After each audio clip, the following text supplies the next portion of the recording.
It's Thanksgiving Eve, 1971. A man in a dark suit and sunglasses is sitting quietly in seat 18C, sipping a bourbon and soda. He has just handed a flight attendant a folded note. She assumes at first that it's a phone number. It is not. Within the hour, this man will vanish from a moving aircraft, $20,000 strapped to his chest in cash, never to be seen again. The FBI will spend 45 years and interview over 1,000 suspects. They will never find him. This is the story of D.B. Cooper, the only unsolved skyjacking in American aviation history. Find a cool, dark place and listen in.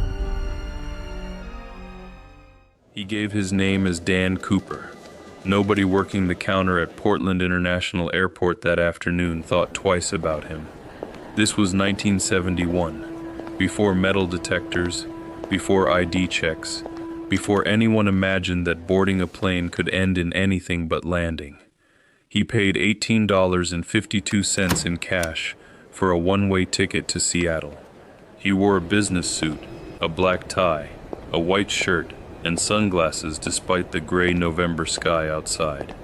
Witnesses would later describe him as calm, unremarkable, the kind of man your eyes slide past in an airport terminal without registering at all.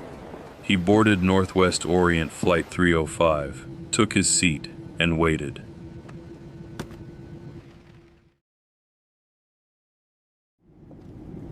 Shortly after takeoff, he passed a folded note to a flight attendant named Florence Schaffner. She slipped it into her pocket without reading it, assuming, as she later admitted, that a quiet, well-dressed man was simply passing along his phone number. He leaned toward her and said quietly, "Miss, you'd better look at that note. I have a bomb." She opened it. Seattle Center, Northwest 305. The note stated in careful handwriting that he had explosives in his briefcase and wanted her to sit beside him. She did.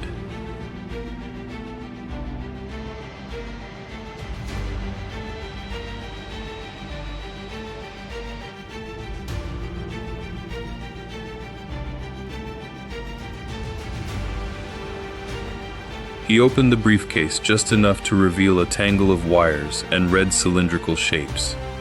Whether it was a real device or an elaborate bluff, no one on that plane was willing to test the theory. His demands were simple, almost businesslike. $200,000 in $20 bills, 4 parachutes, and a fuel truck waiting on the tarmac in Seattle. The plane circled Seattle for hours, while authorities scrambled to gather the ransom and the parachutes. Passengers on board had no idea anything was wrong. Cooper had instructed the crew to tell them the flight was simply delayed due to a mechanical issue. When the plane finally landed, Cooper allowed every passenger to disembark. He kept only the flight crew, the pilot, co-pilot, flight engineer, and one flight attendant, Tina Mucklow, who would spend the next several hours closer to him than anyone else that day. The money arrived. $20 bills, precisely as requested, their serial numbers secretly recorded by the FBI before being handed over. 4 parachutes arrived alongside it, exactly as he'd asked. He counted the cash. He inspected the parachutes carefully, closely enough that some investigators later believed he had genuine knowledge of skydiving equipment. He instructed the crew to refuel the plane and prepare for takeoff toward Mexico City, flying low and slow, below 10,000 feet, with the landing gear down.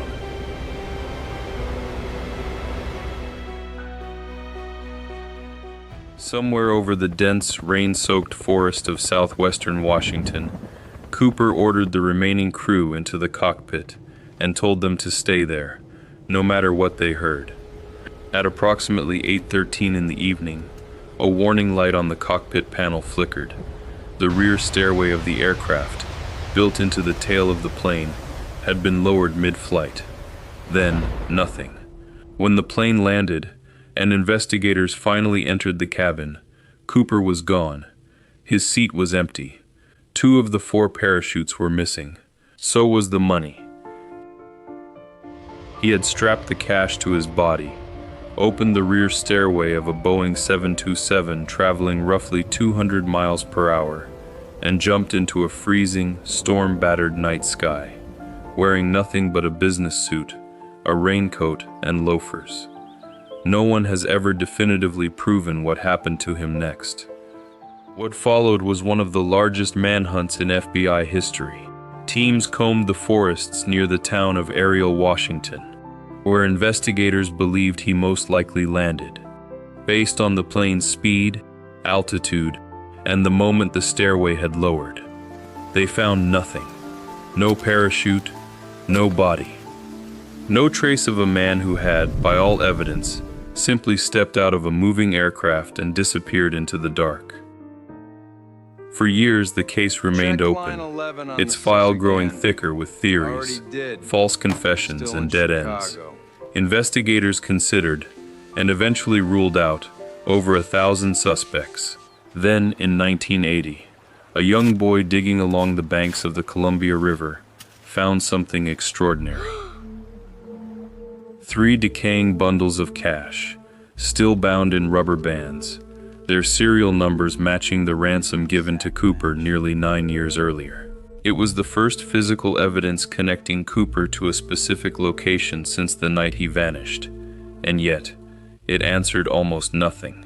How the money got there, whether Cooper himself had ever set foot near that riverbank, and what had become of him, remained just as unknown as before. Over the decades, numerous names have surfaced as possible identities for the man behind the alias.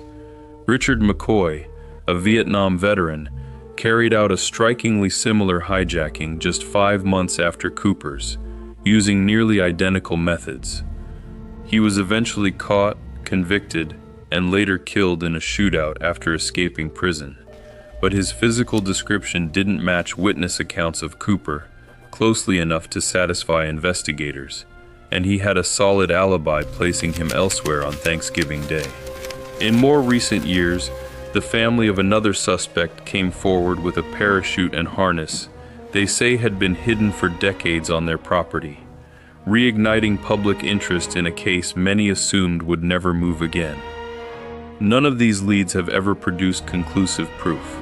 The FBI officially closed active investigation into the case in 2016, citing the need to focus resources elsewhere, not because the mystery had been solved, but because, after 45 years, it likely never would be. Whether D.B. Cooper survived his jump into that storm has never been settled. The FBI's official position has long leaned toward the belief that a landing in such treacherous terrain, at night, in a storm, wearing nothing suited for the wilderness, was unlikely to be survivable. And yet, no body was ever found, no parachute, no definitive trace, beyond a small bundle of decaying cash on a riverbank 9 years later. In the town of Ariel, Washington, an annual celebration still takes place in his honor, equal parts folklore and festival, commemorating a man who may have died alone in the forest that night, or may have simply walked away into a life no one has ever been able to trace. Somewhere between the clouds and the tree line, on a stormy night in 1971, a man in a business suit stepped out of a moving airplane and, in every sense that matters, disappeared from history. We do not know his name. We do not know if he lived. We only know that for one evening, a quiet man with sunglasses and a folded note became one of the most enduring mysteries America has ever produced, and that somewhere, the answer is still out there, waiting.